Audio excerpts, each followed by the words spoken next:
بسم اللہ الرحمن الرحیم۔ السلام علیکم ورحمۃ اللہ وبرکاتہ۔ آپ تمام حضرات خیریت سے ہوں گے۔ اللہ پاک ہم سب کو اسی طرح رمضان میں عبادات کرنے کی توفیق عطا فرمائے۔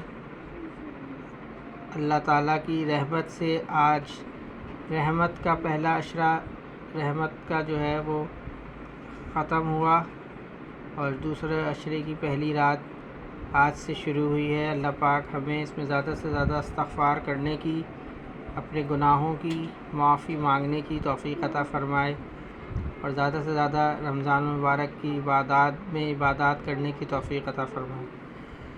آج کی تعلیم فضائل رمضان سے ہے، چیپٹر 1 پیج 656۔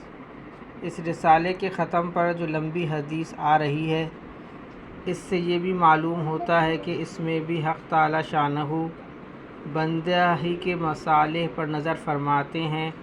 اگر اس کے لیے اس چیز کا عطا فرمانا مصلحت ہوتا ہے تو مرحمت فرماتے ہیں، ورنہ نہیں۔ یہ بھی اللہ کا بڑا احسان ہے کہ ہم لوگ بسا اوقات اپنی فہمی سے ایسی چیز مانگتے ہیں جو ہمارے مناسب نہیں ہوتی۔ اس کے ساتھ دوسری ضروری اور اہم بات قابل لحاظ یہ ہے کہ بہت سے مرد اور عورتیں تو خاص طور سے اس مرض میں مبتلا ہیں کہ بسا اوقات غصے اور رنج میں اولاد وغیرہ کو بد دعا دیتے ہیں۔ یاد رکھیں کہ اللہ جل شانہ کے عالی دربار میں بعض اوقات ایسے خاص قبولیت کے ہوتے ہیں جو مانگو مل جاتا ہے۔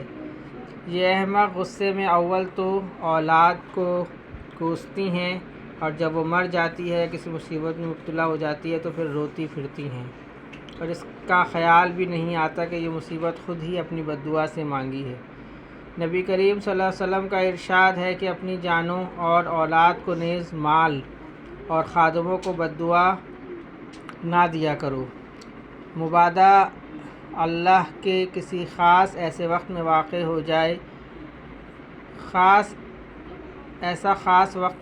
ہو جائے جو قبولیت کا ہو۔ بالخصوص رمضان المبارک کا تمام مہینہ تو بہت ہی خاص وقت ہے، اس میں اہتمام سے بچنے کی کوشش اشد ضروری ہے۔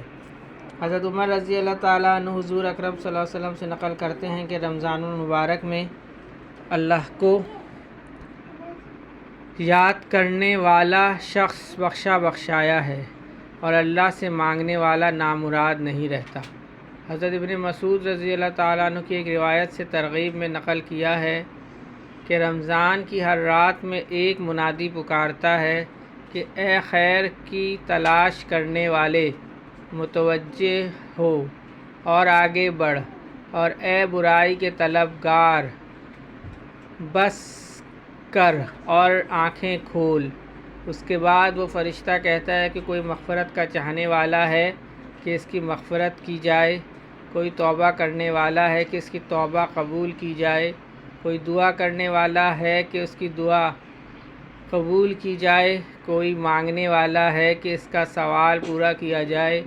اس سب کے بعد یہ امر بھی نہایت ضروری اور قابل لحاظ ہے کہ دعا کے قبول ہونے کے لیے کچھ شرائط بھی وارد ہوئی ہیں کہ ان کے فوت ہونے سے بسا اوقات دعا رد کر دی جاتی ہے۔ بالجملہ ان کے حرام غذا ہے کہ اس کی وجہ سے بھی دعا رد ہو جاتی ہے۔ نبی کریم صلی اللہ علیہ وسلم کا ارشاد ہے کہ بہت سے پریشان حال آسمان کی طرف ہاتھ کھینچ کر دعا مانگتے ہیں اور یا رب کرتے ہیں، مگر کھانا حرام، پینا حرام، لباس حرام، ایسی حالت میں کہاں دعا قبول ہو سکتی ہے؟ محدثین نے لکھا ہے کہ کوفہ میں مستجاب الدعا لوگوں کی ایک جماعت تھی۔ جب کوئی حاکم ان پر مسلط ہوتا اس کے لیے بد دعا کرتے اور وہ ہلاک ہو جاتا۔ حجاج ظالم کا جب وہاں تسلط ہوا تو اس نے ایک دعوت کی جس میں ان حضرات کو بھی خاص طور سے شریک کیا، اور جب کھانے سے فارغ ہو چکے تو اس نے کہا کہ میں ان لوگوں کی بد دعا سے محفوظ ہو گیا کہ حرام کی روزی ان کے پیٹ میں داخل ہو گئی۔ اس کے ساتھ ہمارے زمانے کی حلال روزی پر بھی ایک نگاہ ڈال دی جائے جہاں ہر وقت سود تک کے جواز کی کوششیں جاری ہوں، ملازمین رشوت کو اور تاجر دھوکہ دینے کو بہتر سمجھتے ہوں۔ اللہم صلی علی محمد وعلی آل محمد، اللہم اعنی علی ذکرک و شکرک و حسن عبادتک، اللہم حاسبنی حسابا یسیرا، اللہم ارفع عنا البلاء والوباء، رب ارحمہما کما ربیانی صغیرا، رب اغفر وارحم وانت خیر الراحمین، یا حی یا قیوم برحمتک استغیث، استغفر اللہ ربی من کل ذنب واتوب الیہ، لا الہ الا اللہ واستغفر اللہ، اسألک الجنہ واعوذ بک من النار۔ یا اللہ پاک جتنے مسلمان اس دنیا سے جا چکے ہیں ان سب کی بخشش و مغفرت فرما دیجیے۔ یا اللہ پاک جتنے مسلمان بیمار ہیں ان سب کو صحت کاملہ عاجلہ مستمرہ دائمہ نصیب فرمائیے۔ یا اللہ پاک جتنے پریشان حال ہیں تمام مسلمانوں کی پریشانی کو ختم فرما کے راحت چین سکون عافیت کے ساتھ عطا فرمائیے۔ سبحان ربک رب العزت عما یصفون وسلام علی المرسلین والحمد للہ رب العالمین، آمین برحمتک یا ارحم الراحمین۔